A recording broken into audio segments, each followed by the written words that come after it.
अरे सुमंत, यदि न्याय में देरी की जाए तो वो न्याय नहीं अन्याय हो जाता है, और कभी कभी उसका परिणाम बहुत भयानक होता है। जय बजरंगबली। आज हम अपने ग्रंथ कथा रहस्य की अगली कड़ी में बताने जा रहे हैं रामायण के एक ऐसे प्रसंग के बारे में जो अत्यंत रहस्यपूर्ण और शिक्षाप्रद है।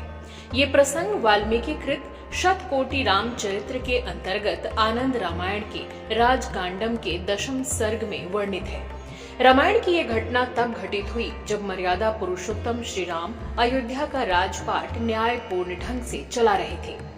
एक दिन की बात है जब प्रभु श्री राम अपने दरबार में वार्तालाप कर रहे थे कि राज दरबार के बाहर से एक कुत्ते की रोने की आवाज सुनाई दी।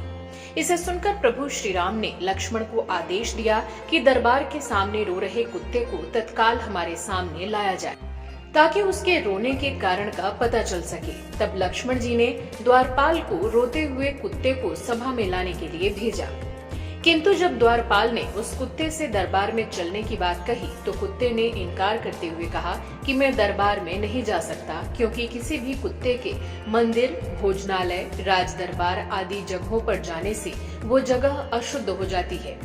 द्वारपाल ने वापस आकर प्रभु श्री राम से कुत्ते द्वारा कही गई बात बताई, जिसे सुनकर राजा राम सभी दरबारियों के संग उस कुत्ते के पास गए और उससे रोने का कारण पूछा।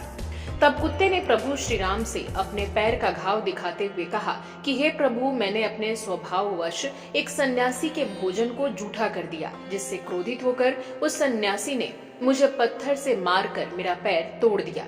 प्रभु श्री राम ने कुत्ते की बातों को सुनकर उस सन्यासी को बुलाया और हाथ जोड़कर उस सन्यासी से पूछा कि आपने ऐसा क्यों किया। तब सन्यासी ने भी वही बात कही जो कुत्ते ने बताई थी। तब प्रभु श्री राम ने न्याय करते हुए कहा कि पशु अज्ञान होते हैं और जो भी करते हैं अपने स्वभाव वश ही करते हैं, किंतु उन पर आपके जैसे ज्ञानी जन का क्रोध करना गलत है। इसलिए आप दोषी हैं, क्योंकि आप एक सन्यासी हैं और हम किसी सन्यासी को सजा नहीं दे सकते, इसलिए आपका फैसला ये श्वान स्वयं करेगा। तब प्रभु श्री राम ने उस कुत्ते से कहा कि ये सन्यासी तुम्हारे अपराधी हैं और इसलिए तुम ही इनकी सजा निर्धारित करो। राजा राम के वचनों को सुनकर कुत्ते ने कहा कि आप इस सन्यासी को अभी तत्काल किसी शिवालय का मठाधीश बना दीजिए। कुत्ते के अनोखे फैसले का सम्मान करते हुए मर्यादा पुरुषोत्तम श्री राम ने ऐसा ही किया और गाजे बाजे के साथ उस सन्यासी को एक शिवालय का मठाधीश बनाकर भेज दिया गया। तत्पश्चात प्रभु श्री राम अपने राज दरबार को चले गए।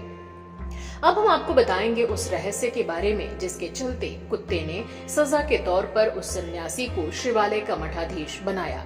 जिस कुत्ते ने सन्यासी को ऐसी अनोखी सजा सुनाई थी वो अपने पूर्व जन्म में एक शिवालय का मठाधीश ही था और उसे पता था कि जो भी शिवालय का मठाधीश होकर अहंकार करता है, जो कि स्वाभाविक है, उसे अपने अगले जन्म में कुत्ते की योनि में जन्म लेना पड़ता है। और यही वो रहस्य था जिससे कुत्ते ने इस सन्यासी को शिवालय के मठाधीश होने की सजा सुनाई। जय बजरंगबली। आपको ये कथा कैसी लगी कमेंट बॉक्स में लिखकर जरूर बताइएगा। नमस्कार।